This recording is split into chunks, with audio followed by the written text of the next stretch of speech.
I'm Justin DeRoy, Mike here. and this is a new episode of Hi-Fi Pop. So for this week's episode, we're going to be going over our list between two of us, our top three of our favorite rare pops that are out there that obviously we're never going to have because some of them are well beyond like our means of being able to buy. But anyway, Michael's going to go down his list first of his top three rare pops. Alright, so starting off, my first one, I guess, I'm starting to get more into Game of Thrones and stuff like that, and so more of the pops I wish we had, but obviously, like you said, we're not ever going to get, because most of them are pretty damn expensive. My first one is Kale and Khaleesi. It was a 2-pack that was released, and for one, Jason Momoa, love him, fucking great actor. Just overall, big brute motherfucker that I wish I looked like him. But that 2-pack is like valued at like $300. Yeah, $300 is probably more or less whatever right now. At the time when we were looking at this, it's $300. Yeah, that's one of them that I wish we had.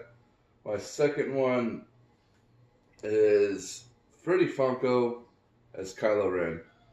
Now, if you don't like Star Wars, I don't know what you're doing with your life, but you need to get a hobby. I know the Freddy Funkos, like, you know, just when they start creating them and stuff like that, and like they start doing like the different renditions of them and stuff. I mean, some of them are really cool. This one I really like because I like Kylo Ren. A lot of people don't like him because they think he's a crybaby or whatever, but I actually like him. And that pop was like $400, so yeah, definitely I don't want to be spending that. And into my third one. This is my third one just because, like, it's the most expensive one. It's probably the one I actually want the most, and that's the Planet Vegeta, you know, the red one. Obviously, I love Dragon Ball Z. First anime ever that I ever started watching as a kid. And you can't really see because, you know, we have our pops here, but if you go back to, I think it was one of our first videos, right? Yeah. We showed, like, all our pops. We have our Dragon Ball Z collection on this side over here. And just adding that to the collection would be awesome, but I am not paying $820 or whatever it is right now. Because, God, that's expensive as hell. But that's my list. Alright, so starting off with my list, I'm going to just go ahead and start off with like the most expensive one that I have of the rare pops. And this was, I believe, at least its listed value for a dual set that was sold at auction for Stan Lee pops, or silver and gold. Plus, they were also signed by Stan Lee, obviously, before he passed away. And they were valued at the auction about $55,000. I don't have that kind of scratch laying around. Plus, it was probably only just unique for that particular auction that they sold for that much. So you're never going to really probably see it sell exactly the same like that. Plus, like, not everyone's going to have those actually autographed. And they did look, it's not even really increasing the value that much, at least for that auction, because this was probably done before he passed away, just because it's autographed. Because I did look up, even right now, you know, post-mortem, his autograph was only valued at about $60,000, maybe not $60,000, but $60. I'm sure that's going to go way up now because, you know, he passed away, but... Yeah. So just those pops alone have to be worth quite a bit of money without even the autograph. So I was also going to mention, too, there actually is a new Stan Lee pop that came out that we actually already had bought. That you can probably maybe still get on Amazon. It's either still in pre-order right now, or they might already be out. Because I know it's somewhere at the beginning of April they're coming out. But it's a patina Stanley. Basically, it's kind of just supposed to look like it's green, a green like Stanley that's supposed to be like brass and rusted. So, yeah. So any of you that are interested in getting those Stanley pops, just there is a newer one that just recently came out. Could end up being worth something, now that he's passed away. So I went ahead and bought it while it's cheap.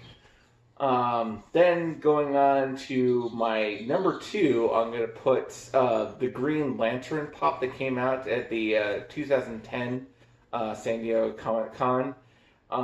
This is actually also glow in the dark, and it's one of the more valuable ones you can find for at least a DC pop. Was it $1,140 right now is what it's valued at.